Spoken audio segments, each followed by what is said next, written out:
My question for you is like, as this all progresses, like for example, this currently you try to Google the attempt assassination on Donald Trump and it doesn't even come This is up. crazy. Yeah. And it's like Yep. that's one of the I most know exactly concerning what That you're things. saying. shit's crazy. It's Yeah. it's like You type in assassination of TRU and yeah. it doesn't autocomplete Trump. It Yeah. happened 2 weeks ago. And then you look at the biggest donors for like the other side. We're talking about as far as like the Biden Harris campaign. And it's Right. like Google is one of their biggest donors. Yep. So And that's public. that's public. Oh, yeah. Yeah, that's all real. Google is That's right. the biggest donor to the Democrat Oh, and Party. their employers are Yeah. huge donors of the Democrats. I mean, it's I know friends who work there. I know friends who involved in the tech sector. Google is a straight up insane company.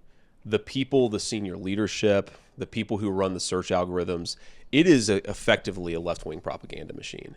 And there are all these other ways you come up to. Sorry to interrupt you, but No, you're great. like this was a thing that I like a couple of years ago when I was doing my Senate campaign. Somebody said, go and Google, can a man get pregnant? And I was like, well, why would I do that? I know the answer to that question. He's like, just go do it. You type into Google, I don't know if this is still true, but it was true 2 years ago. Can a man get pregnant? And the first search result is yes, a man can get pregnant. In fact, it happens more often than people think. What the Right.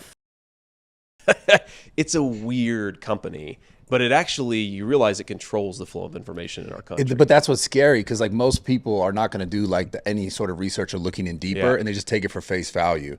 So it's just kind of like, where do we go from here as technology advances and as like that sort of side of things just becomes more and more powerful? Like, how do we actually know what's real? Well, that's a good question, man. I think part of it is you have to accept, if you're a consumer of information, that everybody's trying to sell you something, right? And you can't just assume because you go in and Google something, it's true. And you can't assume because you go and watch something at YouTube or go and watch something, I mean, even a Rumble, like, no, you have to sort of think for yourself. And you have to assume that somebody's trying to filter their own bias and put it into something that you're consuming. And that's kind of the attitude that I take towards news. And you just have to, as much as possible, think for yourself. I actually think it's better now than it was 5 years ago because, yeah, Google's still crazy, but now people are watching podcasts like yours. I mean, millions of people watch your podcast, right?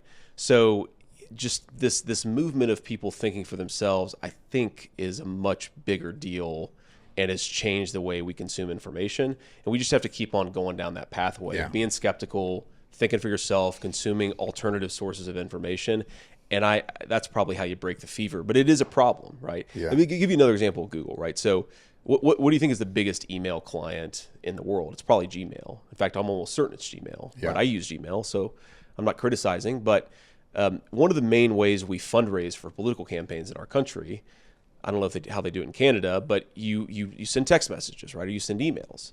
Well, let's say that Google filtered 90% of the Republican fundraising emails into spam, but only filtered 10% of the Democrat fundraising emails into spam. Well, the Democrats are going to raise way more money.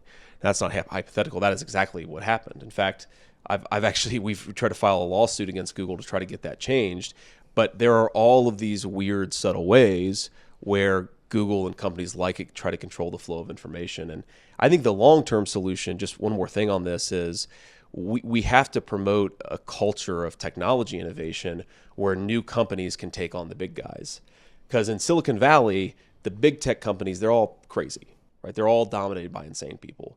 Whereas the little tech companies, the upstarts, right, the Bitcoin guys and the AI guys, a lot of them are a lot more rational and a lot more independent.